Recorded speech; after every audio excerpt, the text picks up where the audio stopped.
Hello dear students, welcome to the last lab series for preparing the JEE Mains 2022 examination। जैसे आप सबको पता है कि नेक्स्ट वीक से JEE Mains 2022 का फर्स्ट अटेम्प्ट जो है वो कंडक्ट हो रहा है। उसी के रिगार्डिंग इस सीरीज को डिजाइन किया गया है। इस सीरीज में मैं हर चैप्टर में से कुछ इंपॉर्टेंट टॉपिक्स एंड क्वेश्चंस को डिस्कस करूंगा। ये मैक्सिमम चांसेस है कि इन इंपॉर्टेंट टॉपिक्स में से आपको क्वेश्चंस आएंगे JEE Mains 2022 एग्जामिनेशन में। तो सबसे पहले मैं प्लस वन के इम्पोर्टेंट टॉपिक्स को डिस्कस करूंगा। तो आज के मॉड्यूल में मैं first three chapters that is the mole concept, structure of atom and the classification of elements, इन तीन चैप्टर्स को डिस्कस करूंगा। First of all I will be covering the mole concept. तो स्टार्ट करते हैं इसको। तो मोल कॉन्सेप्ट्स में जो सबसे इंपॉर्टेंट क्वेश्चन होते हैं that is the question on the convergence. Now what do mean by the question on the convergence? मतलब क्या है कि आपको गिवन अमाउंट ऑफ कोई मास होगा, उस मास को आपको मोल्स में कन्वर्ट करना होगा, या आपको आपके पास में मोल्स होंगे, मोल्स को आपको मास में या पार्टिकल्स में, पार्टिकल्स मतलब मॉलिक्यूल्स में या एटम्स में कन्वर्ट करना होगा। तो इस किस्म की कन्वर्जन होगी। अगर मोल्स गैस के हैं तो उसको वॉल्यूम में भी आप कन्वर्ट करना होगा आपको। तो इस किस्म की कन्वर्जन बेस्ड क्वेश्चन आते हैं। अब उसको करने का तरीका क्या है, उसको एक कन्वर्जन ब्रिज से आप समझ सकते हैं। This is a conversion bridge. तो इसके बीच में सेंटर में क्या है आपका? मोल्स। यहाँ पर तीन चीजें दी हैं, mass, particles, volume at STP. This is, यहाँ पर भी mass, particles, volume at STP. अब इसका मतलब क्या है? देखो, अगर आपको कोई गिवन मास है, सपोज कर लो आपको क्या गिवन है, आपको एक कंटेनर में,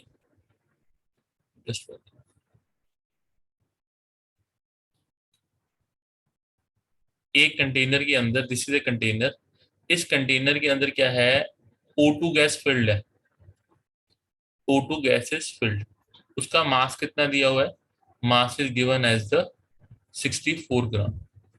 ठीक है, O2 गैस फिल्ड है, मास इज 64 ग्राम। अब कहता है क्या है कि उसमें नंबर ऑफ मोल्स को फाइंड आउट करो।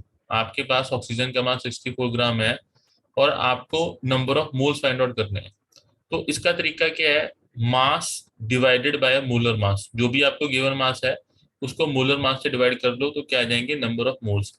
अब मोलर मास ऑक्सीजन का कितना होता है? कैपिटल एम से डिनोट करते हैं। एम ऑफ O2 कितना होता है? दैट इज द 32 ग्राम। तो नंबर ऑफ मोल्स किसके इक्वल हो गए? That is the given mass divided by the molar mass of O2। तो 64 divided by 32, that is the 2। तो नंबर ऑफ मोल्स कितने आ गए आपके पास में? 2। So this is one of the method कि आपने इस तरीके से निकालना है। दूसरा, आपको पार्टिकल्स गिवन हो सकते हैं। सपोज करो वो क्या कहता है कि आपको यहाँ पर वो मास नहीं दे रहा O2 का, वो आपको कह रहा है कि यहाँ पर नंबर ऑफ पार्टिकल्स गिवन है। कितने गिवन है? It is given as the 6.022 into 10⁻25। इतने O2 के मॉलिक्यूल्स इसके अंदर प्रेजेंट है। वो कहता है number of moles find out करो। तो आपके पास में नंबर ऑफ मॉलिक्यूल्स कितने हैं? That is 6.022 into 10⁻25। तो इतने आपके पास पार्टिकल्स या मॉलिक्यूल्स गिवन है और नंबर ऑफ मोल्स को फाइंड आउट करना है। तो उसको डिवाइड करोगे आप एवोगैड्रो नंबर से। तो एवोगैड्रो नंबर क्या होता है? That is 6.022 into 10⁻23। तो नंबर ऑफ मोल्स किसके इक्वल आ जाएंगे? N will be equal to N divided by N E. तो 6.022 इंटू 10⁻25 अपॉन 6.022 इंटू 10⁻23। तो कितना आ गया? This is the 100 moles. Similarly volume at STP, अगर ये आपको गिवन है तो क्या करना है, तो इसको भी समझ लेते हैं। तो इन दिस केस क्या होगा, सपोज करो दिस इज अ कंटेनर, ये कंटेनर है और आपको ये गिवन है कि भाई इसके अंदर जो है O2 गैस फिल्ड है which is occupying the volume 44.8 litre. अब यहाँ पे एक चीज का ध्यान रखना, it should be at NTP.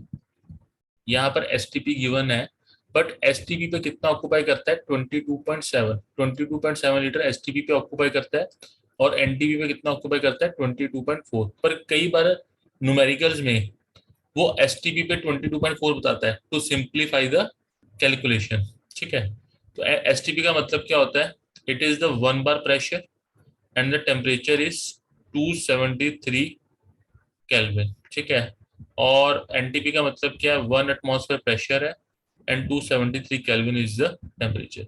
तो सपोज करो आपको 44.8 लीटर एनटीपी पे गिवन है वॉल्यूम, और मोलर वॉल्यूम कितना होता है? मोलर वॉल्यूम का मतलब होता है 1 मोल का जो वॉल्यूम है, तो वो कितना है? That is the 22.4 litre. तो नंबर ऑफ मोल्स को कैसे फाइंड आउट करोगे? It will be simply V divided by Vm, given volume upon molar volume. तो 44.8 डिवाइडेड बाय 22.4, तो दैट इज इक्वल टू 2। तो यानी अगर आपको गिवन मास है, गिवन पार्टिकल्स है, given volume at HCP NTP है, तो आपने मोलर मास से डिवाइड करना है, एवोगाड्रो नंबर से डिवाइड करना है, और 22.4 या 22.7 से डिवाइड करना है, ठीक है। तो आपको नंबर ऑफ मोल्स मिल जाएंगे। तो number of moles find out करना है तो आपको ये चीज करनी है। बट सपोज करो आपको गिवन मोल्स है, उल्टा दिया हुआ है,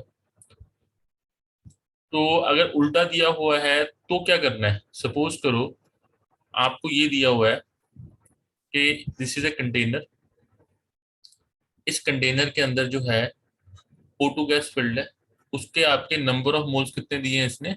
2। Number of moles is 2। तो कहते हैं मास फाइंड आउट करो। सिंपली मोल्स को हम मोलर मास से मल्टीप्लाई कर देंगे, ठीक है। तो मास ऑफ O2 कितना आ जाएगा? It would B n into molar mass of O2। तो कितना हो गया? 2 इंटू 32, दैट इज द 64 ग्राम। अगर वो कहता है कि नंबर ऑफ मॉलिक्यूल निकालो या नंबर ऑफ पार्टिकल्स हैं, तो जो मोल है उसको सिंपली हमने क्या कर देना है? मोल को मल्टीप्लाई कर देना है एवोगैड्रो नंबर से। तो it is 2 into Avogadro number. और अगर वो कहता है कि आपको मोल्स गिवन है n इजिकल टू 2, तो आपने वॉल्यूम एट एनटीपी निकालना है या एसटीपी निकालना है, तो क्या करेंगे? जो वॉल्यूम होगा that will be equal to n into molar volume, molar volume से मल्टीप्लाई कर दिया, तो दैट इज 2 इंटू 22.4, तो दिस इज 44.8। तो ये ब्रिज को आप याद रखिए, कोई भी चीज आपको गिवन होगी तो आप उसको इजीली फाइंड आउट कर सकते हैं। अब एक दो क्वेश्चन कर लेते हैं, जैसे कि सपोज करो ये है द अमाउंट ऑफ ऑक्सीजन।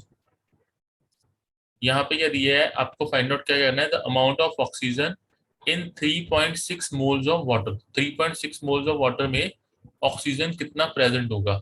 यानी कि आपको मोल गिवन है, ठीक है, और आपने क्या फाइंड आउट करना है? आपने मास फाइंड आउट करना है, ठीक है। पर मास वाटर का फाइंड आउट नहीं करना, जो उसके अंदर ऑक्सीजन प्रेजेंट है उसका करना है। पर सपोज करो किसी तरीके से आप वाटर का मास फाइंड आउट कर लेते हो, ठीक है, तो उसके अंदर ऑक्सीजन का मास भी निकाल लोगे।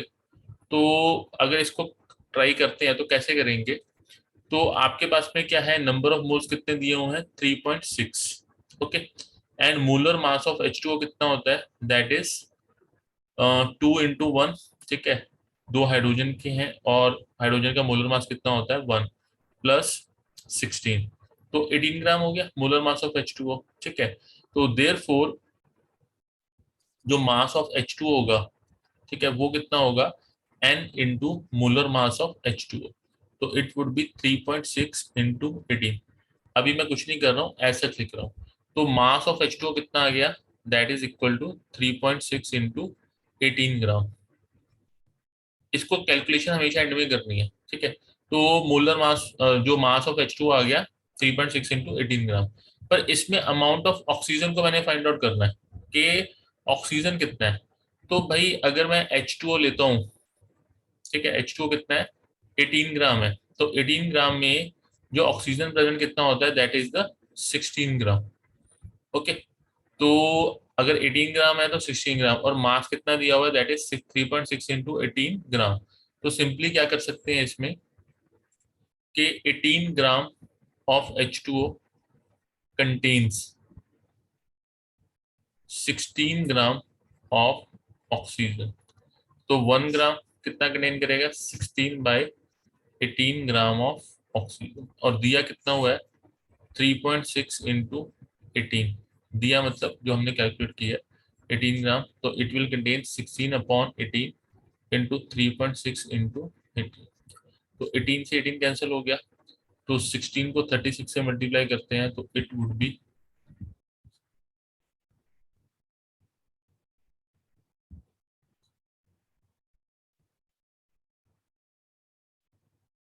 तो ये आ गया 57.6. सो बी इज द आंसर. ये बात समझ में आई आपको? This is okay. तो इस तरीके से इसको करना है. एक दूसरे तरीके से भी इसको कर सकते थे कि आपको पास 3.6 मोल्स ऑफ वाटर है, तो यानी कि 3.6 मोल्स ऑफ उसमें क्या होगा, ऑक्सीजन प्रेजेंट होगा. तो सिंपली आप उसको इस तरीके से 3.6 इंटू 18 भी कर सकते थे. पर मैंने जो कन्वर्जन फार्मूला वहां पे आपको ऊपर करवाया है उसके बेसिस पे किया है. तो ज्यादा कंफ्यूज होने की जरूरत नहीं है, जो आपको ठीक लगता है कर लो. पर मेरी सजेशन ये है कि आप इस कन्वर्जन ब्रिज को हमेशा याद रखो, ताकि आपको समझने में इसको आसानी हो. फिर आता है the ratio of number of oxygen atoms O in 16 gram of ozone, 18 gram of carbon monoxide, 16 gram of oxygen O2. ठीक है, इज व्हाट. इसको ट्राई करो.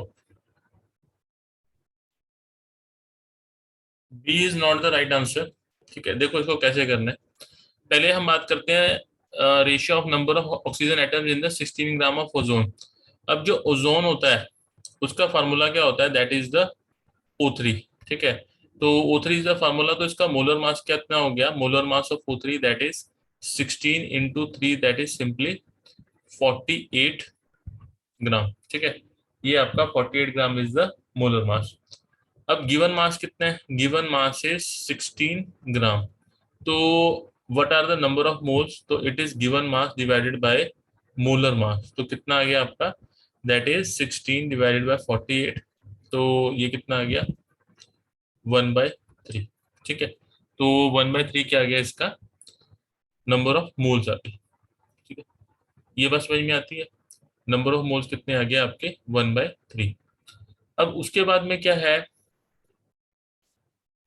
1/3 is the number of moles. अब उसके बाद में यहाँ पर जो ओजोन के मॉलिक्यूल्स हैं वो क्या होंगे, number of ozone molecules that will be equal to N. N मतलब number of moles into Avogadro number. ठीक है, तो it will be 1/3 is the number of moles. और मैं simply Avogadro number as such ही लिख लेता हूँ, मल्टीप्लाई नहीं करता. तो 1/3 into N is the number of molecules of ozone. ये ओजोन के मॉलिक्यूल्स हो गए. अब यहाँ पर देखो कि अगर वन मॉलिक्यूल ऑफ ओजोन लेता हूं, तो one molecule of O3 contains 3 atoms of oxygen. ठीक है, ये 3 एटम्स ऑफ ऑक्सीजन को कंटेन करता है.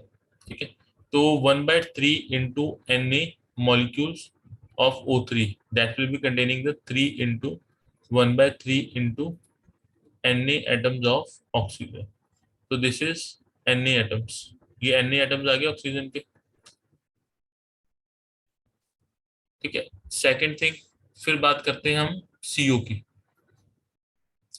ओके, CO का जो मोलर मास होता है that is 28. 12 plus 16 that is 28 ग्राम. तो इसमें नंबर और गिवन मास कितना है इसका, गिवन मास इज 28 ग्राम. तो नंबर ऑफ मोल्स कितने आगे, it would B m divided by MCO. तो that is 28 divided by 28 that is 1. ठीक है, तो इसमें CO के मॉलिक्यूल्स कितने आ जाएंगे, तो n इंटू Na. तो दैट इज 1 इंटू Na. ये CO के मॉलिक्यूल्स हो गए. Now one molecule of CO contains 1 atom of oxygen.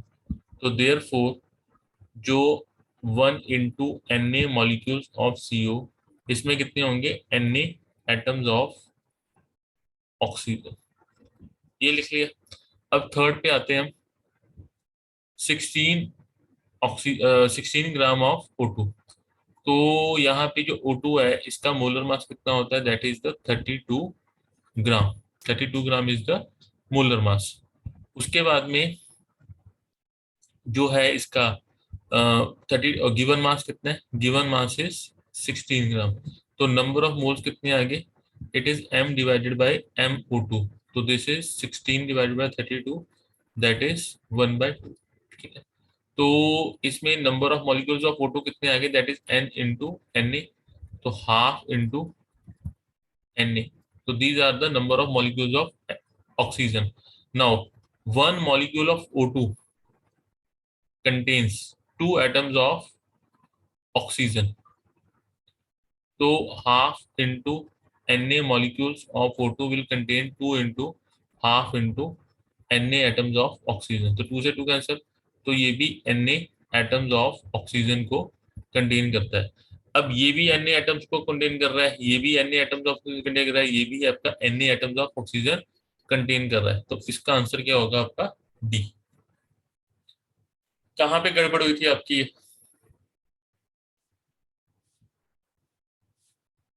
Hello.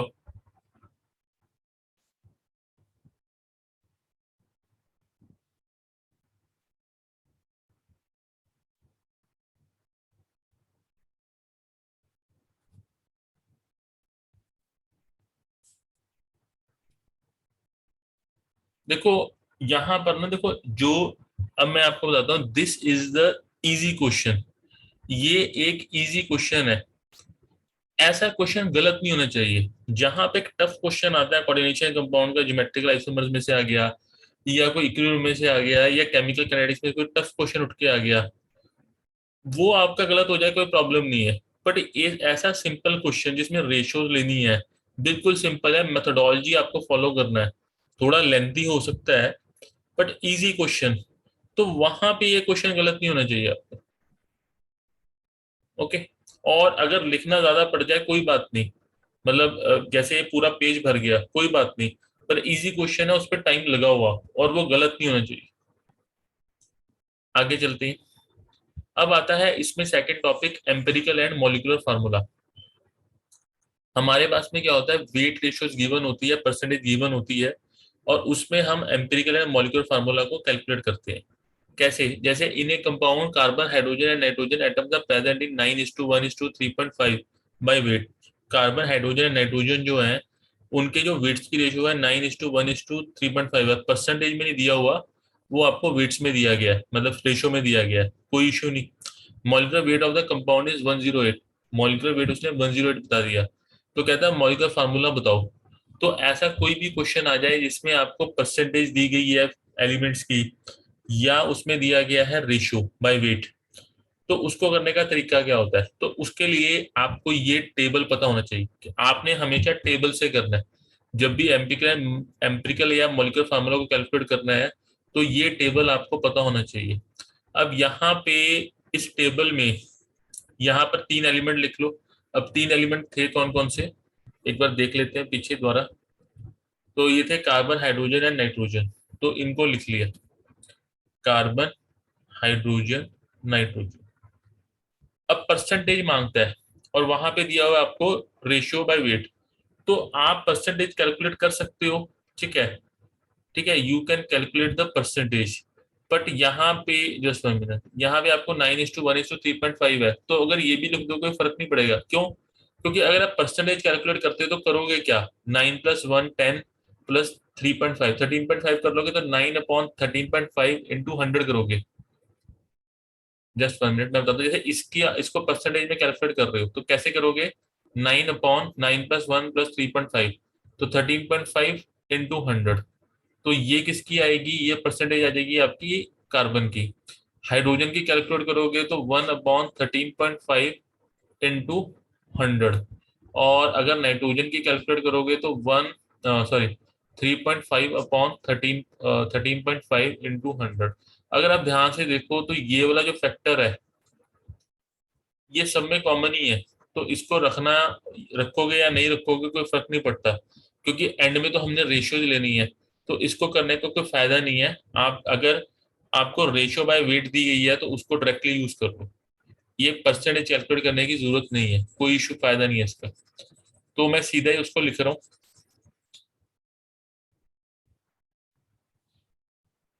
तो मैंने क्या कर लिया, परसेंटेज का मैंने क्या लिख लिया यहाँ पे सीधा ही, 9 1 एंड दिस इज 3.5। ये मैंने इस तरीके से इसको लिख लिया। अब एटॉमिक मासेस लिखने हैं। कार्बन का कितना होता है 12, हाइड्रोजन का कितना होता है 1, और नाइट्रोजन का कितना होता है दैट इज 14। अब यहाँ पे ये नहीं कि N2 ले लो, वो N की फॉर्म में प्रेजेंट होता है, ना कि N2 की फॉर्म में। किसी भी कंपाउंड में नाइट्रोजन जो होता है वो N2 की फॉर्म में, N की फॉर्म में प्रेजेंट है, not in the form of N2। तो 14 लेना है। तो कार्बन का 12 हो गया, हाइड्रोजन का 1 हो गया, नाइट्रोजन का 14। अब मोल ऑफ एटम्स निकालने हैं, तो इसका मतलब सिंपली क्या होता है कि जो गिवन परसेंटेज है, परसेंटेज डिवाइडेड बाय क्या कर देना है, एटॉमिक मास। तो वो आपको क्या निकल जाएगा, वो मोल ऑफ एटम्स निकल जाएंगे या सिंपली मोल्स निकल जाएंगे। तो 9/12 कर दिया, 1/1 कर दिया, एंड दिस इज 3.5/14 कर दिया। तो 1/1 कितना आ गया आपका, दैट इज सिंपली 1। 9/12 कितना आया, it comes out to be ये 3, दिस इज 4। तो ये आपका हो गया 0.75, एंड 3.5/14 ये कितना आया, दिस इज 0.2। तो ये आपके पास में फिगर आ गई। अब इनमें से सबसे छोटी वैल्यू कौन सी है, दैट इज 0.25, ये सबसे छोटी है। तो आपने क्या करना है, सबसे छोटी वैल्यू से इसको डिवाइड करना है सबको। 0.75 को 0.25 से डिवाइड किया, 1 को आपने डिवाइड किया 0.25 से, और 0.25 को डिवाइड किया 0.25 से। तो ये वैल्यू क्या आ गई, सिंपली 1। और ये वैल्यू क्या है आपकी 4, और ये वैल्यू क्या आ गई आपकी 3। तो ये आपकी सिंपल होल नंबर रेशियो है। अगर सिंपल होल नंबर रेशियो नहीं होती तो इसको सिंपल में कन्वर्ट करते। कहने का मतलब क्या है कि सपोज कर लो, मैं सपोज की बात कर रहा हूँ कि यहाँ पे 0.5 आया होता, यहाँ पे 1 आया होता, और यहाँ पे आया होता 0.25। सपोज कर लो, मैं सपोजिशन की बात कर रहा हूँ कि दिस इज 0.5, दिस इज 1, 0.25। अब ये जो आपकी रेशियो है, this is not a simple whole number ratio. 0.5 is not a whole number, 0.25 is not a whole number. तो करेंगे क्या, अब इसमें सबसे छोटा क्या है, 0.25 है। तो इसको आप 4 से मल्टीप्लाई करोगे तो that will be coming as the 1। इसको 4 से मल्टीप्लाई किया तो ये 4 आ गया, इसको भी 4 से करोगे तो ये कितना आएगा आपका 2। तो मतलब आपने उसको किसी तरीके से मल्टीप्लाई करना है सबको, ताकि सारे आप होल नंबर में आ जाए। तो ये तो पहले से होल नंबर में है, तो इसको करने की कोई जरूरत ही नहीं है। ठीक है, तो ये वैल्यूज आपको आपके पास में क्या आ गई, this is 3, this is 4, this is 1। तो ये आपको मिल गया। तो यानी ये जो मिला आपको, दिस इज C3H4n, ये क्या है, this is the empirical formula. ये आपको क्या मिल गया, एम्पेरिकल फार्मूला। अब मैं एक बार पीछे जाता हूँ। तो 1 मिनट। तो C3H4n क्या मिल गया आपको, that is the molecular empirical formula. और मॉलिक्यूलर वेट क्या बोलते हैं, 108। और मॉलिक्यूलर फार्मूला फाइंड आउट करना है। तो एक काम करते हैं, जो C3H4n है, this is the empirical formula. इसका एम्पिरिकल फार्मूला मास कैलकुलेट कर लेते हैं। तो वो कितना होगा, कार्बन का 12 होता है तो 12 × 3, प्लस हाइड्रोजन का कितना होता है, दैट इज 1 × 4, और नाइट्रोजन का सिंपली 14। तो 36 + 4 + 14, तो it comes out to be 54। तो 54 जो है gram, that is the empirical formula mass. ठीक है, अब क्या होगा, आपको एक रिलेशन पता है कि भाई जो एम्पिरिकल फार्मूला होता है EFn is equal to what, that is the molecular formula. अब ये जब n को कैलकुलेट करना होता है तो उसको कैसे हम कैलकुलेट करते हैं, n को कैलकुलेट करने के लिए जो फार्मूला लगता है, that is n is equal to molecular mass upon empirical mass, या एम्पेरिकल फार्मूला मास। तो मॉलिक्यूलर मास कितना दिया हुआ है, दैट इज द 108, और एम्पेरिकल मास कितना है कैलकुलेट, दैट इज 54। तो आंसर कितना आ गया 2। तो एन की वैल्यू कितनी आ गई 2। तो यानी कि मॉलिक्यूलर फार्मूला क्या होगा, C3H4n लिख लिया मैंने, उसको ट्वाइस कर देता हूँ, तो that will B C6H18n, C6H8n2। तो it would be the C would be the C6H8n। तो इसकी जो मेथोडोलॉजी है वो बिल्कुल सिंपल है। अगर ये एग्जामिनेशन में क्वेश्चन आता है, कोई भी कुछ भी आ जाए, तो ये मेथोडोलॉजी आपको क्लियर होनी चाहिए। इसमें एक और चीज होती है जो अगेन एंड अगेन पूछी जाती है, वो नॉर्मली क्या आपको वेपर डेंसिटी देता है। कि सपोज करो उसने वेपर डेंसिटी आपको दे दी 54 इस क्वेश्चन में, कि भाई इस कंपाउंड की जो वेपर डेंसिटी है दैट इज 54। तो कोई भी कंपाउंड की जो वेपर डेंसिटी होती है, अगर मैं उसको ट्वाइस कर लेता हूँ, 2 × वेपर डेंसिटी कर लिया, तो what is that thing, that is equal to the molecular mass. वो उसका मॉलिक्यूलर वेट या मॉलिक्यूलर मास होता है। यानी कि वेपर डेंसिटी को 2 से मल्टीप्लाई कर दिया तो वो क्या आ गया, उसका मॉलिक्यूलर मास। तो ये रिलेशन को याद रखना है, 2 into vapour density is equal to molecular mass या molecular weight of the compound. Obviously gaseous की बात हो रही है कि वेपर डेंसिटी होती है वो गैसियस की ही एग्जिस्ट करती है। इतना क्लियर है, दिस इज ओके। तो ये कॉलम आपको याद रखना है, एलिमेंट, परसेंटेज, एटॉमिक मास। फिर हमने मोल्स निकाले, कैसे निकाले, percent divided by atomic mass. फिर उनकी हमने सिंपल रेशियो ले ली, जो सबसे छोटा है उसको डिवाइड कर दिया तो रेशियो आ गई। फिर अगर सिंपल होल नंबर रेशियो आ गई तो फिर तो कोई बात नहीं है, अगर नहीं आई तो उसको सुटेबल नंबर से मल्टीप्लाई करके तीनों को हमने किस में लेके आना है, सिंपलेस्ट होल नंबर रेशियो में। तो वो एम्पेरिकल फार्मूला आ गया। तो आपको कोई इन्फॉर्मेशन और भी गिवन होगी तो उससे मॉलिक्यूलर मास आपका या मॉलिक्यूलर फार्मूला आप कैलकुलेट कर सकते हो। दिस इज ओके, इसमें कोई प्रॉब्लम है?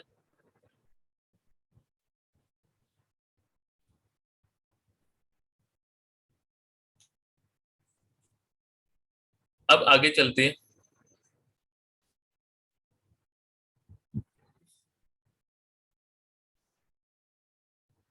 Just one.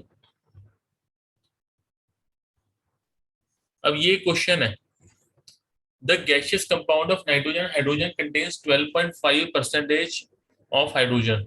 मतलब सिर्फ नाइट्रोजन हाइड्रोजन का बना हुआ है, उसमें 12.5% सिर्फ हाइड्रोजन है, बाकी क्या होगा, nitrogen. The density of the compound related to hydrogen is 16। ये जो density of the compound related to hydrogen है, इसका मतलब होता है वेपर डेंसिटी, कि वेपर डेंसिटी कितनी दी है, 16। The molecular formula of the compound वो आपको फाइंड आउट करना है। अब ये मैंने आपको पहले ही बताया कि अगर वेपर डेंसिटी उसने 16 दी है, तो यानी कि मॉलिक्यूलर वेट उसने कितना दे दिया, that is 16 into 2, that is equal to 32 AMU। Molecular weight उसने आपको दे दिया 32 AMU। तो मॉलिक्यूलर वेट उसने आपको बता दिया, उसने आपको नाइट्रोजन एंड हाइड्रोजन की परसेंटेज नहीं बताई, मतलब हाइड्रोजन की परसेंटेज बता दी तो 100 माइनस करोगे तो नाइट्रोजन की परसेंटेज आपको निकल जाएगी। तो पहले तो इसका एम्पिरिकल फार्मूला कैलकुलेट करो, ठीक है, उसके बाद में एम्पिरिकल फार्मूला मास आएगा, और आपको मॉलिक्यूलर वेट गिवन है, तो निकालो molecular formula of the compound. करो इस क्वेश्चन।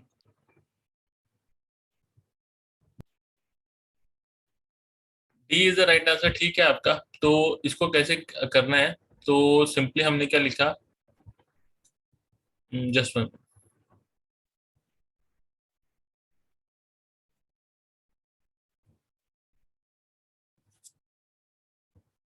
यहाँ पे हमने लिखा जो डेंसिटी है, जो 12.5 है, that is the mass of hydrogen.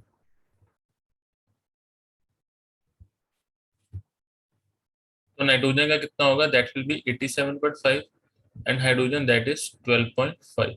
Nitrogen का एटॉमिक मास दैट इज 14 और हाइड्रोजन का दैट इज 1। तो 87.5 डिवाइड बाय 14 कर लिया, दिस इज 12.5 डिवाइड बाय 1 कर लिया, तो दिस इज 12.5। और जब इसको किया तो it comes out to be 87.5 divided by 14। तो just 1 minute, it comes out to B,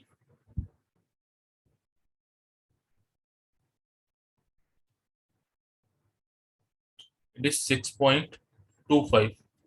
तो उसके बाद में क्या करेंगे, 6.25 को 6.25 से डिवाइड कर दिया तो दैट इज 1, और 12.5 को 6.25 से डिवाइड किया तो दैट इज 2। तो यानी सिंपलेस्ट रेशियो क्या आ गई आपकी, दैट इज दिस।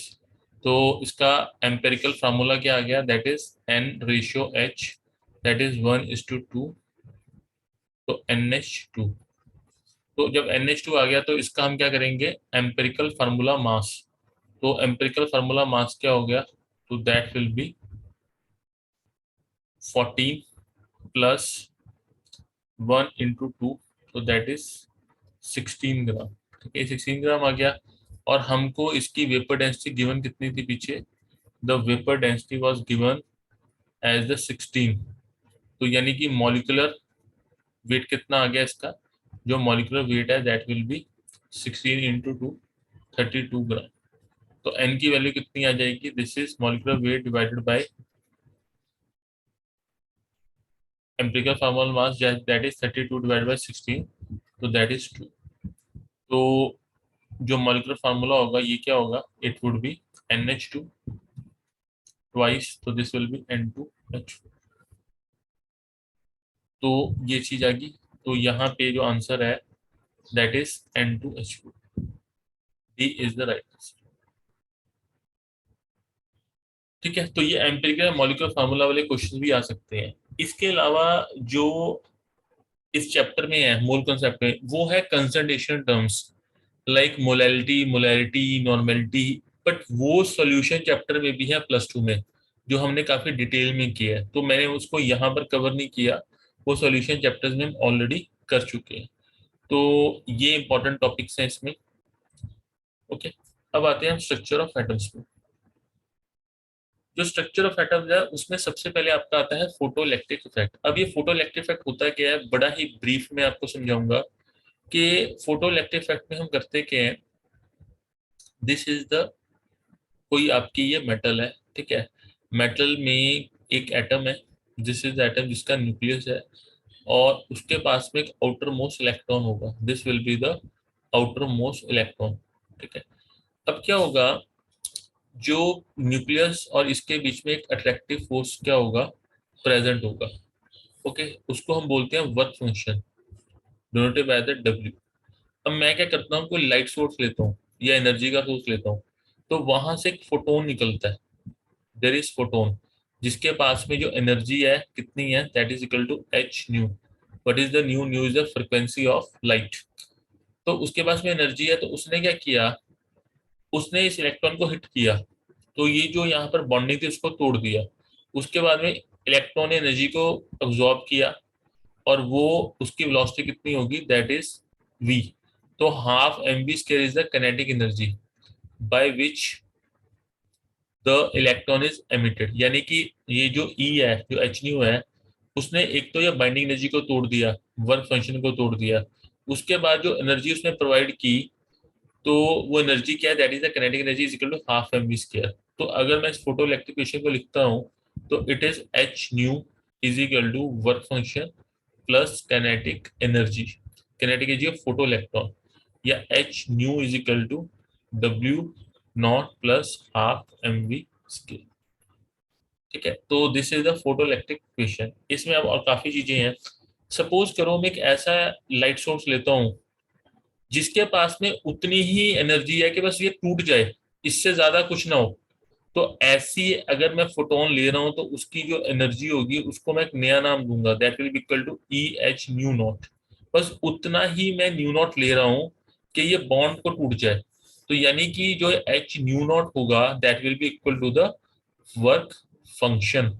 ये वर्क फंक्शन के इक्वल होगा, बस इस वर्क फंक्शन को तोड़ना है, उतनी ही एनर्जी वाला हमें फोटोन चाहिए। तो H nu is equal to what, this is equal to H nu nought plus half mv²। ठीक है, ये चीज आएगी H nu is equal to H nu nought plus half mv²। This is called the photo electric equation. ये क्या है, आपकी photo electric equation, जिसके लिए आइंस्टाइन को नोबेल प्राइज मिला था। दूसरा, आपको ये भी पता है कि कोई इलेक्ट्रोमैग्नेटिक रेडिएशन होती है, तो nu is equal to what, that is equal to c by lambda. ठीक है, nu is the frequency, lambda is the wavelength. तो इसमें रिलेशन क्या है, nu is equal to c by lambda. तो this equation can be modified as h C by lambda is equal to H C by lambda not. Half mv² को कुछ नहीं होगा, वो ऐसे रहेगा। ठीक है, ये बात समझ में आती है, this is okay. so this is the second equation, मतलब ये this is was first equation, this is the second, this is the third. अभी इसी पे आगे चलते हैं, क्वेश्चन को रीड करो। If lambda naught and lambda be the threshold wavelength and the wavelength of the incident light. Lambda naught is the threshold, threshold का मतलब क्या है, उतना ही चाहिए, और lambda is the wavelength of incident lights, हमने लैम्डा को यूज किया। The velocity of the photo electron ejected from the metal surface, कि भाई जो वेलोसिटी है फोटो इलेक्ट्रॉन की जो निकला, उसकी क्या होगी, रिलेशन आपके सामने है। तो इसको मैनिपुलेट करके v की वैल्यू निकाल करिए।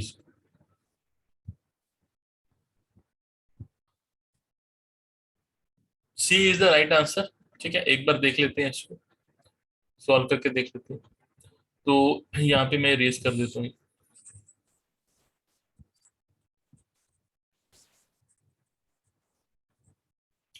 तो इसको करना है हमने।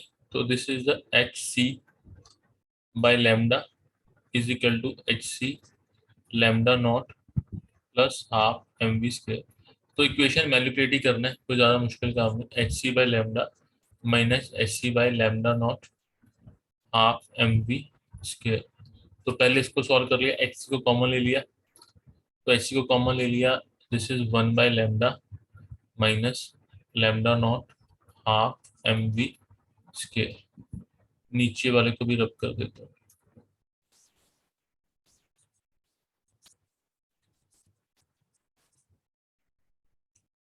तो दिस इज, इसको एलसीएम लिया, तो h c is equal to lambda lambda not, तो this is lambda naught minus lambda is equal to half M we square. पूरा चला गया, दिस इज 2 HC और m नीचे आ गया, lambda naught minus lambda upon lambda lambda v square है, तो अंडर रूट लिए, तो C is right answer. Easy question, कोई मुश्किल नहीं है, देखने में इक्वेशन ही मुश्किल लगती है, अगर इक्वेशन आपको याद है तो आप इजीली कर सकते हैं इसको। ओके तो ये फोटो इलेक्ट्रिक जो है दैट इज इंपॉर्टेंट, इसमें ग्राफ इंपॉर्टेंट है, ग्राफ पे मैंने टाइम भी लगाया था आपके साथ में। कहता है कौन सा जो ग्राफ है वो incident light and the electron ejected from the metal surface उस पे फिट नहीं बैठ। अब यहाँ पे ग्राफ देखो, kinetic energy of electron, energy of light, ठीक है। तो ऑब्वियस ही बात है कि जितना आप एनर्जी ऑफ लाइट को बढ़ाते जाओगे तो किनेटिक एनर्जी बढ़ती जाएगी, ठीक है। अब यहाँ पे कुछ नहीं होगा, क्यों? क्योंकि ये वर्क फंक्शन है, जब वर्क फंक्शन रीच करेगा उसी के बाद आपकी किनेटिक एनर्जी इलेक्ट्रॉन की बढ़ती जाएगी, एनर्जी बढ़ाते जाओगे तो किनेटिक एनर्जी बढ़ती जाओगी। तो ए इज द राइट। दूसरा देखते हैं, this is kinetic energy of electron, this is the frequency of light, कि जितना फ्रिक्वेंसी ऑफ लाइट बढ़ा रही हो तो किनेटिक एनर्जी भी इलेक्ट्रॉन्स की आपकी बढ़ रही है। अब ये ठीक है, सी वाला ठीक है क्या? नहीं, इसमें प्रॉब्लम है। क्यों प्रॉब्लम है? क्योंकि भाई ये जरूरी नहीं कि आपकी इस कम फ्रिक्वेंसी पे ही आपकी इलेक्ट्रॉन निकलने स्टार्ट हो जाए। एक पर्टिकुलर फ्रिक्वेंसी जब थ्रेशोल्ड फ्रिक्वेंसी मैच करती है उसके बाद में इलेक्ट्रॉन जो है किनेटिक एनर्जी को गेन करते हैं। देखो एनर्जी ऑफ लाइट यहाँ पर आके आपके स्टार्ट हुआ था ना, जब वो वर्क फंक्शन को रीच कर गया था। तो यहाँ पर भी जब ये frequency of light new not को मैच करेगा तभी आपकी किनेटिक एनर्जी उसके बाद में आना स्टार्ट होगी, उसके पहले तो वो आ ही नहीं सकती, ठीक है। अगर न्यू नॉट से कम है, this is the new which is less than new not, new not से कम है तो कोई तो फोटो इलेक्ट्रिक इफेक्ट तो हो ही नहीं रहा। जब फोटो इलेक्ट्रिक इफेक्ट हो ही नहीं रहा तो किनेटिक एनर्जी कहाँ से आ जाएगी? वो जो जब न्यू नॉट मैच करेगा, इसको एक बार मैं रब कर देता हूँ, इस पॉइंट पे क्या है, new not is the frequency. अगर फ्रिक्वेंसी न्यू नॉट से कम है फिर तो कोई वर्क फंक्शन होने का सवाल ही पैदा नहीं होता, मतलब कोई इजेक्शन होने का सवाल ही पैदा नहीं होता कि फोटो इलेक्ट्रॉन जो है वो एमिट हो जाएंगे। So this is the wrong. बाकी को भी चेक कर लेते हैं। This is the frequency of light, this is the kinetic energy, ठीक है। जो फ्रिक्वेंसी ऑफ लाइट है अगर आप इसको बढ़ा रहे हैं तो जो किनेटिक एनर्जी है दैट इज कांस्टेंट। एक मिनट, किनेटिक एनर्जी यहाँ पे प्लॉट किया गया है, फ्रिक्वेंसी ऑफ लाइट यहाँ पे है।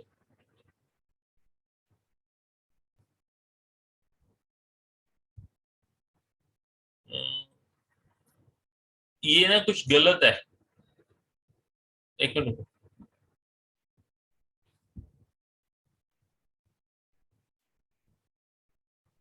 जस्ट 1 मिनट, एक मिनट देख लेते हैं। एक ये इंटेंसिटी ऑफ लाइट वाला देते हैं, जैसे इंटेंसिटी ऑफ लाइट जैसे किनेटिक एनर्जी, इंटेंसिटी बढ़ाने से कुछ नहीं होगा, जो किनेटिक एनर्जी है वो कांस्टेंट ही रहेगी, ठीक है। अगर इंटेंसिटी ऑफ लाइट को आप जो भी है रख ज्यादा, सपोज करो आपके पास में ब्लू लाइट से फोटो इलेक्ट्रिक इफेक्ट हो रहा है, तो ब्लू लाइट चाहे तो आप 200 वॉट की यूज कर लो, ओके, चाहे 400 वॉट की, क्योंकि रीजन क्या है, 200 और 400 वॉट में फर्क क्या है, उसमें सिर्फ आपको रोशनी ज्यादा मिलेगी, मतलब मोर नंबर ऑफ जो फोटॉन्स हैं they will emitted by the 400 W, ठीक है। तो ये ओके है, दिस इज ऑल्सो ओके। अब इसको देखते हैं, फ्रिक्वेंसी ऑफ लाइट को बढ़ा रहे हो तो काइनेटिक एनर्जी आपकी जो है कांस्टेंट है, ऐसा नहीं हो सकता। काइनेटिक एनर्जी जो है it can not be constant. तो ये प्रॉब्लमेटिक लग रहा है मुझको, मतलब ये बिल्कुल ही गलत है, ये भी गलत है। दो इसमें मतलब बी एंड सी जो है दोनों ही गलत है। तो मेरे ख्याल से शायद कंट्रोवर्शियल क्वेश्चन था, बी एंड सी दोनों ही गलत है। फ्रिक्वेंसी ऑफ लाइट कहाँ से आएगा, वो आपका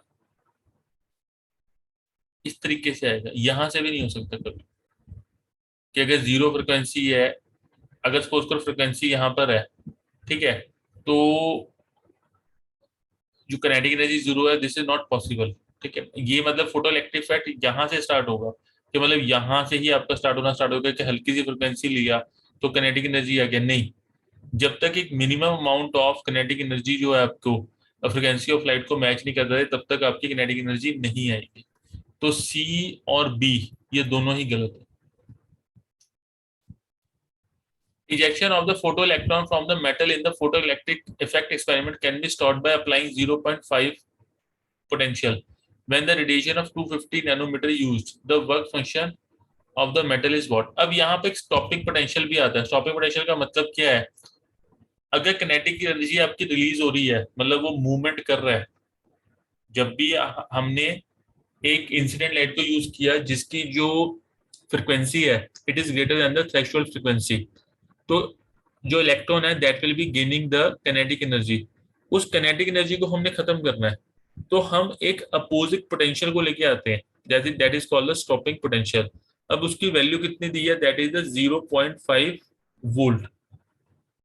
ठीक है, तो उसको अगर एनर्जी में कन्वर्ट करता हूं तो वो क्या होगा, that will be equal to the Q into V. अब क्यू पे चार्ज कितना है, दैट इज द इलेक्ट्रॉन। जो इलेक्ट्रॉन पे चार्ज होता है उसको सिंपली ई लिख लिया, ई इंटू 0.5, तो कितना आ गया, that is the 0.5 e V. This is the kinetic energy, ये काइनेटिक एनर्जी होगी K E. This is the kinetic energy of the photo electron. अब ये कहता है कि रेडिएशन ऑफ 250 नैनोमीटर को हम यूज कर रहे हैं, तो वर्क फंक्शन क्या है। अब जो होता है इक्वेशन होती है that is H nu is equal to H nu nought plus half M we square. अब इसने रेडिएशन को जो दिया दैट इज 250 नैनोमीटर, तो देयर फोर ये दे क्या रहा है, H C by lambda nought. Work function आपको फाइंड आउट करना है W plus half M we square. अब इसकी वैल्यू कितनी दी है इसने, 0.5 ये दे दिया। अब H C by lambda not, तो ये आप कैलकुलेट करोगे तो वहां से डब्ल्यू नॉट को आप निकालो। फिर आता है हाइजेनबर्ग अनसर्टेनिटी प्रिंसिपल। इस पे भी काफी क्वेश्चंस बनते हैं। अब इसके लिए सिंपली आपको क्या याद रखना है, रिलेशन आपको पता होना चाहिए। इसका मतलब क्या होता है हाइजेनबर्ग का, कि कोई भी आपका माइक्रोस्कोपिक पार्टिकल है, जैसे एटम है या इलेक्ट्रॉन है, आप उसकी पोजीशन और स्पीड को कभी भी एक्यूरेटली मेजर नहीं कर सकते। उसमें हमेशा कुछ ना कुछ एरर ही होता है। अब वो एरर क्या होता है, it is given as the delta x into delta P. Delta P क्या, मोमेंटम, इज ग्रेटर देन या equal to H upon 4 pi. और अगर मैं इसको इस तरीके से लिखता हूँ डेल्टा एक्स इंटू एम, क्योंकि मास के मेजरमेंट तो कोई एरर है नहीं, मेजरमेंट में एरर किसके होगा, डेल्टा वी, वेलोसिटी में एरर होगा। तो delta x into m into delta v greater than और equal to H upon 4 pi. या delta x into delta v it is greater than और equal to H upon 4 pi. So this is the relation delta x into delta v greater than or equal to h upon 4 pi m। अब यहाँ पे देखो क्या कहता है, जो electron move कर रहा है वो 600 मीटर पर सेकंड की वेलोसिटी से मूव कर रहा है विद एन एक्यूरेसी ऑफ 0.005%, यानी कि एरर कितना दे रहा है वो आपको 0.005% दे रहा है। तो डेल्टा v की वैल्यू क्या होगी, error in the velocity, it will be equal to v into error percentage. तो this will be equal to 600 into 0.005 upon 100। तो 100 से 100 कैंसर, तो इट वुड बी 5 × 6 30, या इसको ऐसे कर लेते, 0.030, ये चीज आएगी। तो this is the error in the velocity, जो डेल्टा वी की वैल्यू आ गई। अब वो डेल्टा एक्स को कहता है फाइंड आउट करो, तो it would be delta x into 0.03 equal to H की वैल्यू होती है 6.6 into 10⁻34, 4 into 3.4, and mass of electron is 9.1 into 10⁻31। तो डेल्टा एक्स कितना आएगा, it would be 6.6 into 10⁻34 upon 4 into 3.1 into 9.1 into 0.03 into 10⁻31। तो अगर इन वैल्यूज को कैलकुलेट करते हैं तो क्या आंसर आएगा, इट वुड बी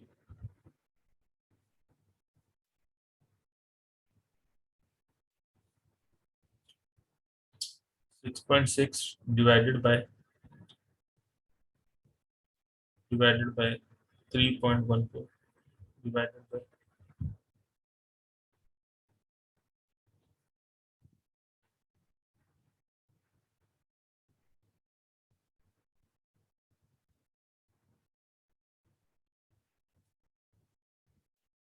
1.92 इंटू 10⁻3।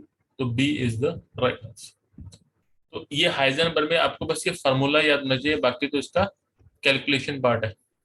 एक और क्वेश्चन देखते हैं इसमें, जैसे ये है, uncertainty in the position of electron moving with the velocity of 300 metre पर second accurate up to 0.001 percentage will be. कहता है डेल्टा एक्स की वैल्यू निकालनी है, आपको वेलोसिटी गिवन है, उसका एरर गिवन है 0.001%, तो 300 को मल्टीप्लाई कर देना इसके साथ में, तो एरर इन वेलोसिटी आ गया, तो डेल्टा एक्स वहां से आप निकाल दोगे। तो बिल्कुल सेम टू सेम क्वेश्चन है। आगे चलते हैं। फिर आती है डी ब्रॉगली वेवलेंथ। अब ये डी ब्रॉगली वेवलेंथ क्या होती है, जो कोई भी आपका मैटर पार्टिकल है, कोई भी मैटर पार्टिकल है, उसके साथ में हमेशा कोई ना कोई वेलोसिटी जो है एसोसिएटेड है। अगर वो मूविंग है, तो क्या ह्यूमन बींग मूव करते हैं, उनके साथ में कोई वेलोसिटी, उनके साथ में कोई वेवलेंथ एसोसिएटेड है? बिल्कुल है। कोई ट्रेन है वो मूव कर रही है, उसके साथ में कोई वेवलेंथ एसोसिएटेड है? बिल्कुल है। तो ऐसा लगता तो नहीं कि वो वेव वेव में मूव कर रहे हैं। अब उसका रीजन क्या होता है, जो डी ब्रॉगली वेवलेंथ देते हैं for the matter waves, it is given as the lambda is equal to H upon M V. This is the de Broglie wavelength. अब यहाँ पर जो v है, एक तो उसकी वैल्यू कम होती है, कोई भी मूविंग ऑब्जेक्ट है उसकी v की वैल्यू बहुत ज्यादा नहीं होती, ठीक है। दूसरा, उसका m ज्यादा होता है। तो देयर फोर जो लैम्डा होता है, कोई क्रिकेट बॉल हो गया या कोई ह्यूमन बींग्स है या ट्रेन है, उसके साथ में जो लैम्डा एसोसिएटेड है वो इनसिग्निफिकेंट होती है। बट अगर आप एक माइक्रोस्कोपिक ऑब्जेक्ट लेते हो, जैसे कि जो इलेक्ट्रॉन है, तो इलेक्ट्रॉन का मास कितना होता है, 9.1 इंटू 10⁻31 kg। तो वो बहुत ही कम होता है, तो उसमें जो लैम्डा आपकी ऑब्जर्वेबल होती है। जैसे एक क्वेश्चन करते हैं, the de Broglie wavelength of a tennis ball of mass 660 gram moving a velocity of 10 metre पर second is approximately what. Lambda हमको निकालना है, तो एच की वैल्यू कितनी है, 6.63 into 10⁻34। What is the value of M, 60 gram दिया है, इसको केजी में कन्वर्ट करना पड़ेगा, 60 इंटू 10⁻³ and what is the velocity of V, this is the 10 metre पर सेकेंड। तो लैम्डा की वैल्यू कितनी आ गई, it is coming out to be 6.63 into 10⁻34 upon 6 into 10⁻3 10⁻²। तो ये कितना हो गया, दैट इज 6.63 अपॉन 6 इंटू 10⁻1, और ऊपर 10⁻34 है, तो ऊपर वाली वैल्यू क्या हो जाएगी, 10⁻33। ठीक है, और 6.63 अप्रोक्सीमेटली इक्वल टू 1 होगा, तो देयर फोर आंसर आपका क्या होगा, डी। D would be. अब यहाँ पे यूनिट कन्वर्जन आपको पता होनी चाहिए। कि अगर यहाँ पे जूल सेकंड ले रहे हो आप एच टी यूनिट्स, तो यहाँ पर 60 ग्राम नहीं चलेगा, it should be the in the KG, ये केजी में होना चाहिए। तो 60 इंटू 10⁻³ से मल्टीप्लाई कर।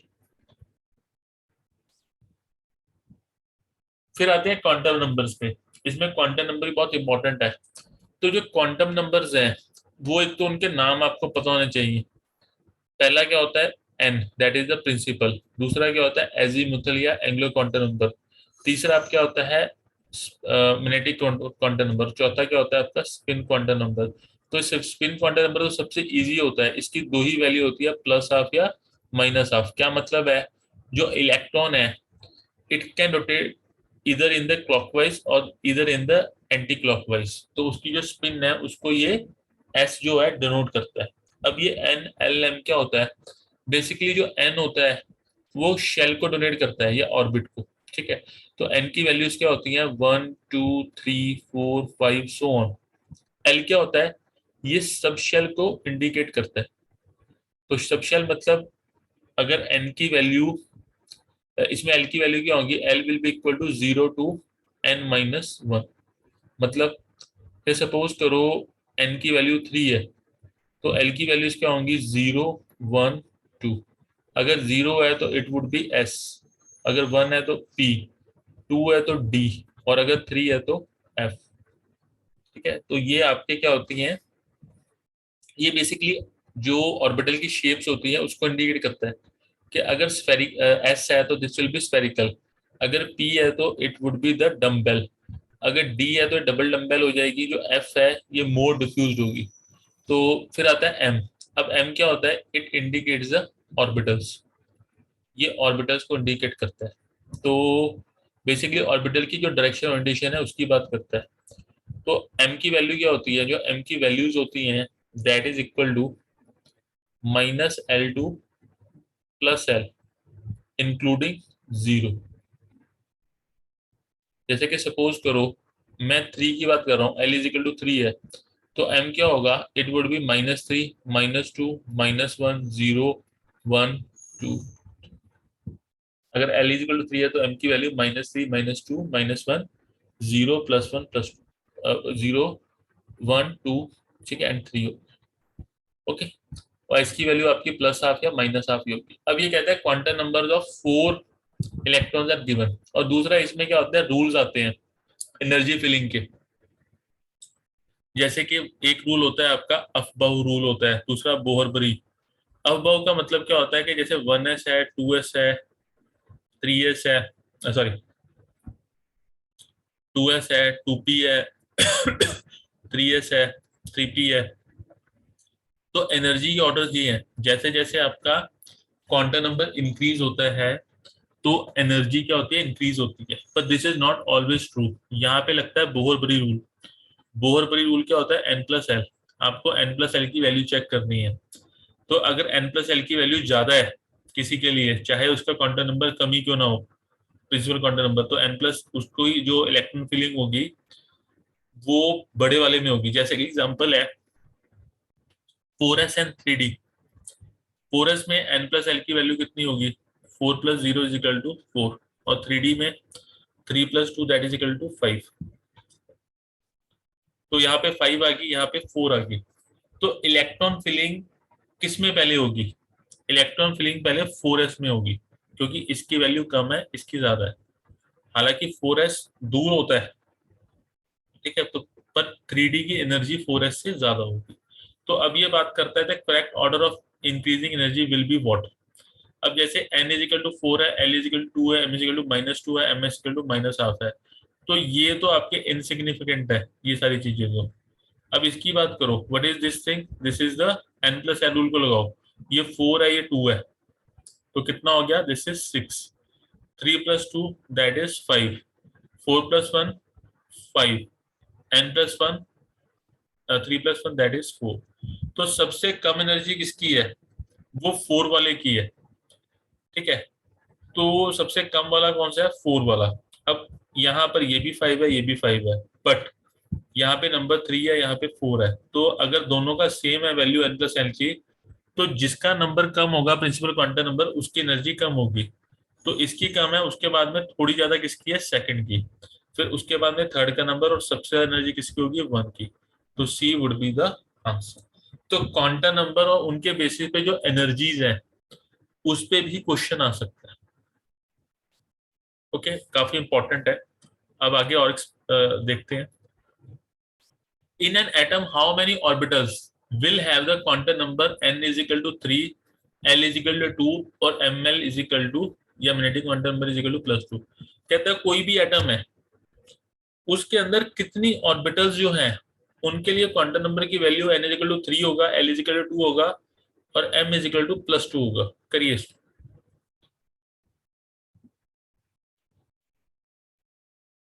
इसको देखो कैसे करना है। कहता है how many orbitals will have the same quantum number, n is equal to 3, l is equal to 2, m is equal to +2। कहते हैं कितनी ऑर्बिटल्स का ये क्वांटम नंबर होगा। ठीक है, वो तो एक का ही होगा। इसका आंसर क्या होगा, एक। क्यों? क्योंकि अगर सपोज करो n इज इक्वल टू 3 की आप बात करते हो, ठीक है, n इज इक्वल टू 3 की आपने बात की, तो यहाँ पर जो l की पॉसिबिलिटी वैल्यूज होंगी वो क्या होंगी आपकी, 0, 1, 2, ये पॉसिबल वैल्यूज होंगी। आगे अगर l इज इक्वल टू 0 लेते हो आप, तो m की पॉसिबल वैल्यूज क्या है, 0। इस केस में अगर लेते हो तो दैट विल बी -1, 1, सॉरी -1,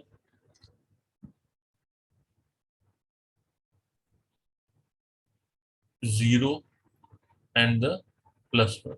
और अगर इसकी बात करते हो तो m की वैल्यू क्या होंगी, -2, -1, 0, +1, प्लस। ठीक है, अब जो ये आपको नजर आ रही है, ये 0, -1, 0, +1, -2, -1, 0, +1, +2, ये सारी क्या है, ऑर्बिटल्स। यानी कि अगर आप n इज इक्वल टू 3 लेते हो तो उसमें पॉसिबल वैल्यूज कितनी आ गई ऑर्बिटल्स की, 1, 2, 3, 4, 5, 6, 7, 8, 9। वो सीधा फार्मूला भी ला सकते हो कि अगर n इज इक्वल टू 3 है तो नंबर ऑफ ऑर्बिटल्स किसके इक्वल होती हैं, that is equal to n raise to power square n raise to power 2, तो that is 3 raise to power 2 is equal to 9। और नंबर ऑफ इलेक्ट्रॉन्स किसके equal हो जाएंगे, number of electrons will be equal to 2n square. तो 2 into 9 that is equal to 14। पर मैं सिर्फ इसी पे आता हूँ। अब वो कहता है कि ये फिक्स कर दिया कि n इज इक्वल टू 3 होना चाहिए, l इज इक्वल टू 2, यानी कि जो ऑर्बिटल है उसके लिए n is equal to 3 value, l is equal to 2, ठीक है, और m की वैल्यू 2। ठीक है, तो ये ऑर्बिटल्स हुई कितनी, अगर मैं एक ऑर्बिटल ले रहा हूँ जो कि +2 है, दिस इज वैल्यू +2, इसके लिए l की वैल्यू क्या होगी, 2। ठीक है, और इसके लिए n की वैल्यू क्या, 3। तो ये तो एक ही ऑर्बिटल हुई ना।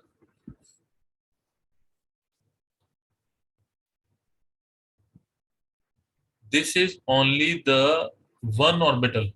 एक ही ऑर्बिटल के लिए जो n की वैल्यू 3, l की वैल्यू 2 और जो ml है उसकी वैल्यू +2, वो सिर्फ एक ही ऑर्बिटल के लिए होगी। आपका आंसर ये 3 कैसे आ रहा था।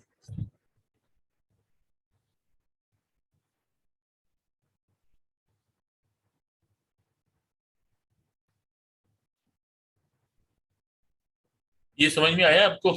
सो C is the right answer. Yes sir. ठीक है, चलो आगे चलते हैं। तो इसमें इतना ही था। अब हम थर्ड चैप्टर करते हैं, दैट इज द पीरियोडिसिटी या क्लासिफिकेशन ऑफ एलिमेंट्स। अब वहां पे क्या है, इस चैप्टर की जो एप्लीकेशन पार्ट है ना वो दूसरे चैप्टर्स में आता है। जो इससे रिलेटेड पार्ट है पहले मैं उस पर फोकस कर रहा हूँ। तो उसमें लास्ट 2-3 ईयर्स में जो फेवरेट क्वेश्चंस आ रहे हैं वो आ रहे हैं आईयूपीसी नेमिंग पे। और मुझे अभी भी मुझे ऐसा लगता है कि आईयूपीसी नेमिंग पे ही क्वेश्चन आएगा। ठीक है, और हो सकता है न्यूमेरिकल वैल्यू टाइप आए। अब इसमें आईयूपीसी नेमिंग के जो रूल्स हैं वो सबसे पहले आपको क्लियर होने चाहिए।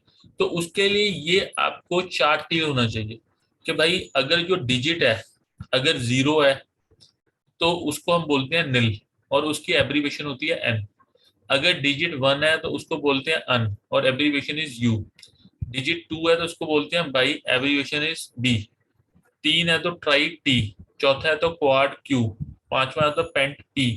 छठा है तो हेक्स एच, 7 है तो सेप्ट एस, ठीक है, 8 है तो ऑक ओ, 9 है तो इन ई, ई डबल एन ई। अब यहाँ पे इसको याद करने का जो तरीका है, देखो, वन के लिए अन यू, ये चलो नया है। जो सेकंड के लिए बाई और बी, ये आप आईयूपीसी नेमिंग भी ऐसे ही करते हो, वहां पे डाई होता है या बाई कर लो। तीन के लिए ट्राई आप यूज करते हो आईयूपीसी नेमिंग में भी। अब चार के लिए यहाँ क्वाड यूज कर रहे हो, जबकि वहां पे टेट्रा यूज करते थे आप, यहाँ पे क्वाड है। पांच के लिए पेंट यूज कर रहे हो, ठीक है, वहां पे भी पेंटा यूज करते हो। छह के लिए हेक्स यूज कर रहे हो, वहां पे हेक्सा यूज करते हो। मैं किससे कंपेरिजन कर रहा हूँ? मैं आईयूपीसी नेमिंग जो आप ऑर्गेनिक केमिस्ट्री में करते हो उससे कंपेरिजन कर रहा हूँ। वहां पे 7 के लिए आप हेप्टा करते हो, यहाँ पे सेप्ट लिखा हुआ है, तो ये एक अलग है, डिफरेंट, ठीक है। 8 के लिए यहाँ पे आप ऑक्ट यूज कर रहे हो, तो वहां पे भी वही करते हो। 9 के लिए वहां पे क्या नॉन यूज करते हो, ठीक है, यहाँ पे इन है, तो ये एक डिफरेंस है। This is the difference.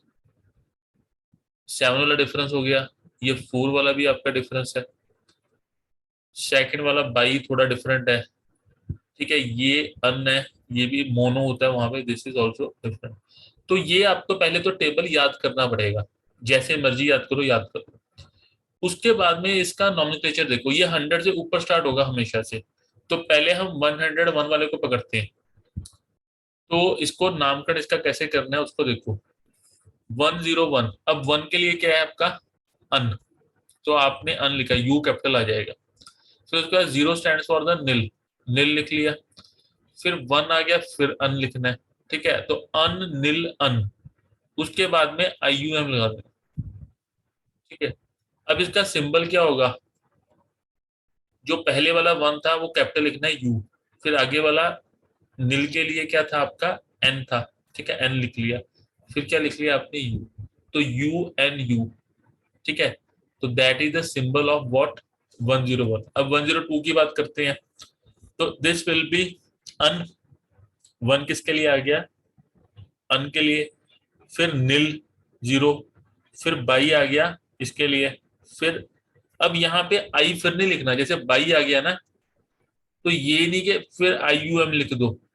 अगर बाई आ गया तो आई को छोड़ो, सीधा यू एम लगा देना। देखो, अगर सपोज करो अन है तो इसके आगे तो आई यू एम आप लगाओगे, पर सपोज करो बाई है तो इसके आगे आई यू एम आपने नहीं लगाना, सिर्फ यू एम लगाना। अब 103 की बात करते हैं, तो un nil tri um, U N T is the symbol. 104 है तो अन निल क्वाड, फिर I U M, that is U N Q.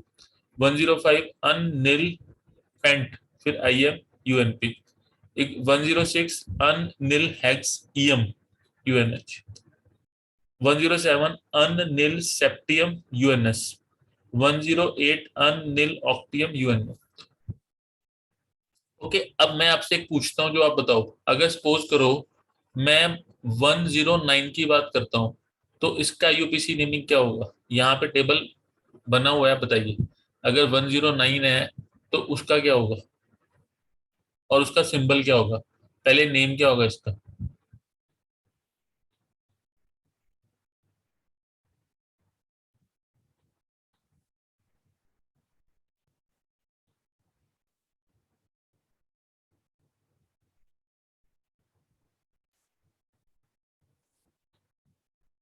बिल्कुल ठीक है, यू कैपिटल लिखना है। एक चीज का ध्यान है, पहला यू कैपिटल होगा, तो अनिल इनियम, ये क्या होगा? इसका नेम होगा। और U N E, that will be the symbol, वो नेम हो गया, ठीक है। 110 का बताइए, अगर 110 की बात करता हूँ उसका क्या होगा?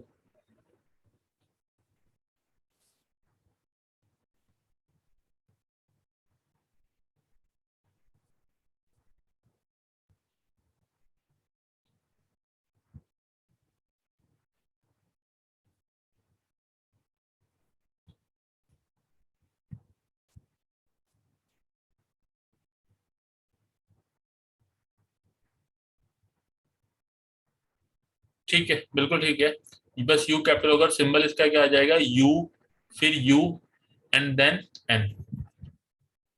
ओके, अब यहाँ पे आपके लिए चैलेंजिंग थिंग क्या है? देखो, यहाँ पे टेबल देख देख के करोगे फिर तो कर ही लोगे। अगर आपको एक टेबल बना हुआ है और उस टेबल को देख के आप कर रहे हो, फिर तो कर ही लोगे। अब आपके लिए चैलेंजिंग थिंग है कि आप 101 से लेके 115 तक आप लिखो, ठीक है, ऐसा टेबल बना के। पर इसको फॉलो नहीं करना आपने, डोंट फॉलो दिस। मतलब ये आप हाइड करके अगर लिखोगे तो आपने नेम लिख लिया, उसका सिंबल लिख लिया, तो आपको आईयूपीएसी नेमिंग आ गई।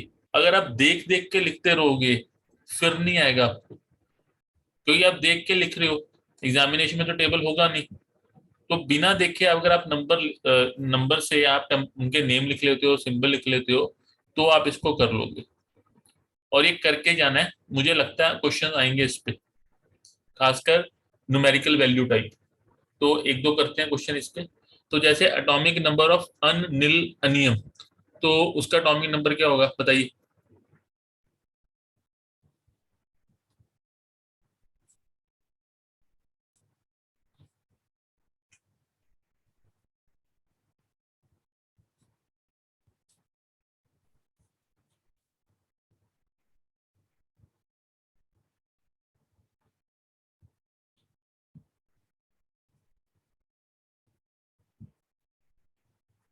ठीक है, बिल्कुल ठीक है, this is 101। Un stands for the one, nil stand for the zero, फिर un stand for the one. तो 101 इज द एटॉमिक नंबर। अगला करिए, the atomic number of the element un nil ennium is what. आपको जो दिया हुआ atomic number, जो element दिया हुआ है दैट इज अन निल एनियम, तो उसका एटॉमिक नंबर क्या होगा।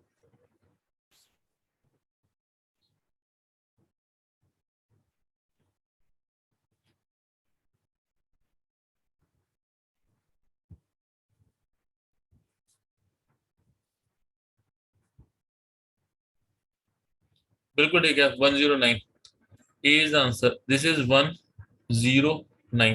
अन stand for one, nil stand for zero, E double N stand for the nine. तो 101 बिल्कुल ठीक। एक ये वाला करिए, the IUPAC name for the element with atomic number 119। अगर 119 है तो उसका आईयूपीएसी सिंबल क्या होगा।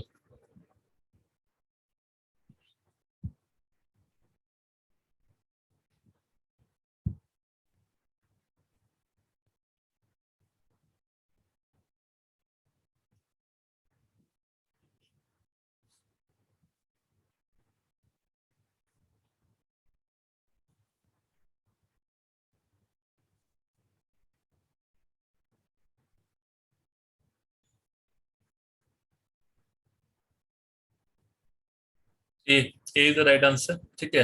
जो 119 है तो इसके लिए अन हो गया, ये भी अन हो गया, and this is E double N.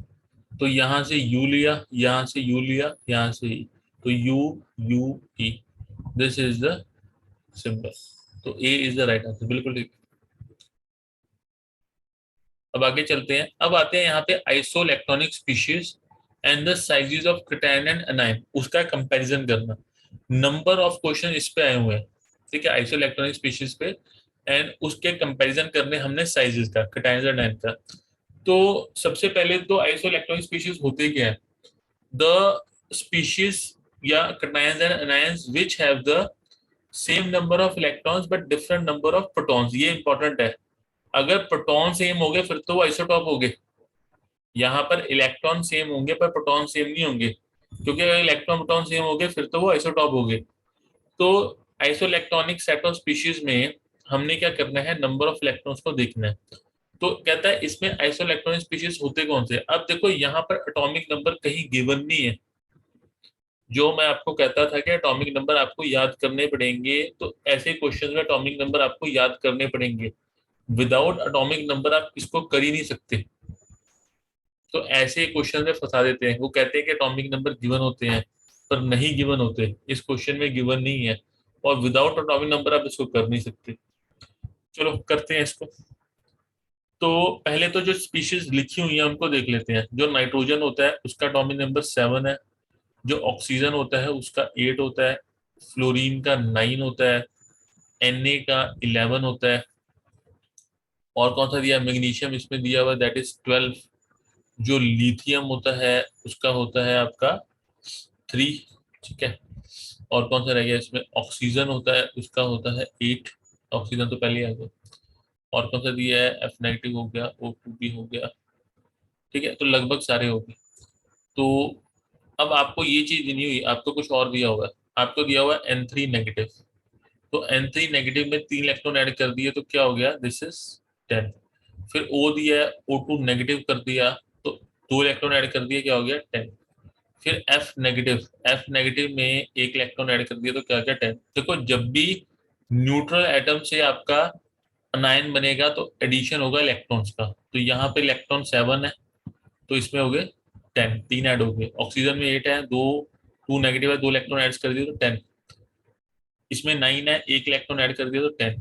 अब सोडियम को देखो, सोडियम किस में जा रहा है, सोडियम जा रहा है Na पॉजिटिव में। तो यहाँ पे कैटायन बन रहा है तो एक इलेक्ट्रॉन का क्या होगा, लॉस। तो 10 11 से क्या हो गया, ये आपका 10 में आ गया। फिर Mg का 12 होता है, ये क्या Mg2 पॉजिटिव में। तो किस में आ गया ये, 10 में। लिथियम गया आपका Li पॉजिटिव में, तो ये किस में आ गया आपका। अब यहाँ पे जो कॉमन वाले हैं 10, this is 10, this is 10, this is 10, this is 10, this is 10। ये जो नॉन कॉमन है इसको मैं ये सर्कल कर। अब यहाँ पे देखो, जहां पे Li पॉजिटिव आ रहा है, बाकी सारे तो 10 10 है ही है, जहां पे Li पॉजिटिव उसको रिजेक्ट कर दो। तो ये Li पॉजिटिव आ रहा है, रिजेक्ट। यहाँ पे Li पॉजिटिव आ रहा है, रिजेक्ट। यहाँ पे Li पॉजिटिव आ रहा है, रिजेक्ट। तो आंसर क्या है, N3 नेगेटिव में 10 हो गया, O2 नेगेटिव में 10 हो गया, F नेगेटिव में 10 हो गया, Na पॉजिटिव में भी 10। ओके।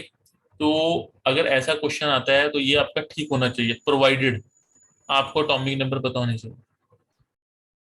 ठीक है, तो आगे चलते हैं। अब इनके बेसिस पे क्या आता है आपका, आपको correct order of the ionic radii को फाइंड करना होता है अगेन। अब उसके लिए मुझे दोबारा सारा करना पड़ेगा, तो दोबारा नहीं करेंगे हम, नहीं दोबारा करना ही पड़ेगा। अब जैसे सपोज करो ये चीज है, आपको उसने दिया हुआ है आयनिक रेडियाई ऑफ दिस। पहले तो मैं इसको लिख लेता हूँ, O2 negative, N3 negative, F negative.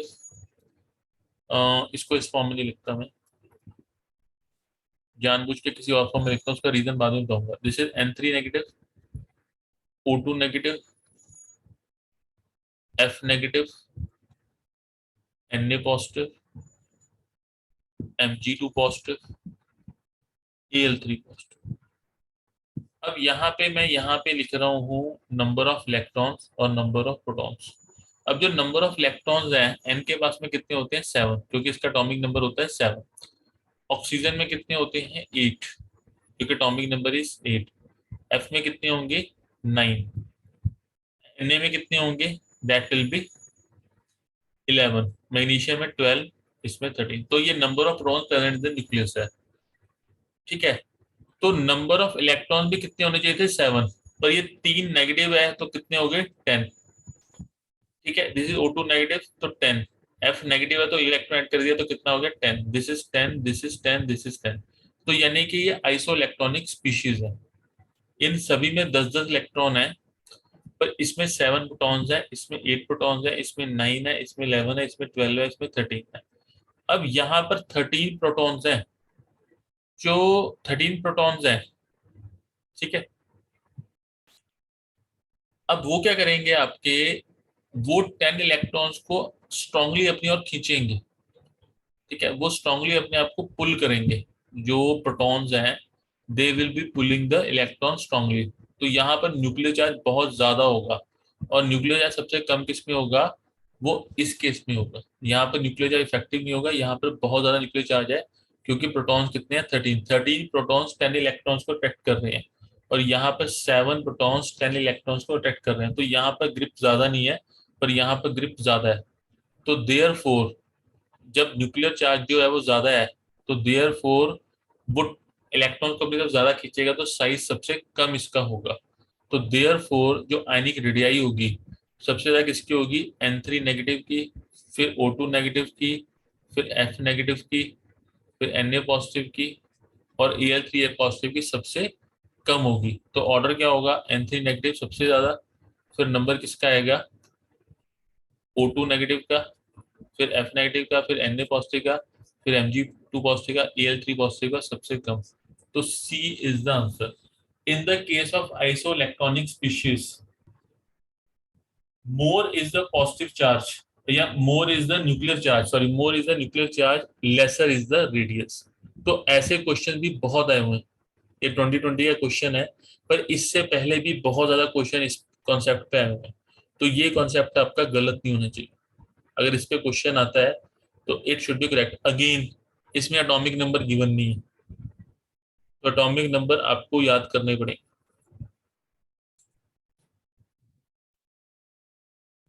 तो these were the important questions of the chapter third, that is the periodicity। तो इसी के साथ हमारा फर्स्ट मॉड्यूल जो है वो खत्म होता है। आज के मॉड्यूल में हमने mole concept, structure of atom and periodicity, इन तीन चैप्टर्स को डिस्कस किया है। नेक्स्ट लेक्चर में हम अगले तीन chapter, that is the states of matter, chemical bonding and the thermodynamics, इन तीन चैप्टर्स को हम डिस्कस करेंगे। तो आज का लेक्चर खत्म होता है। Thank you very much.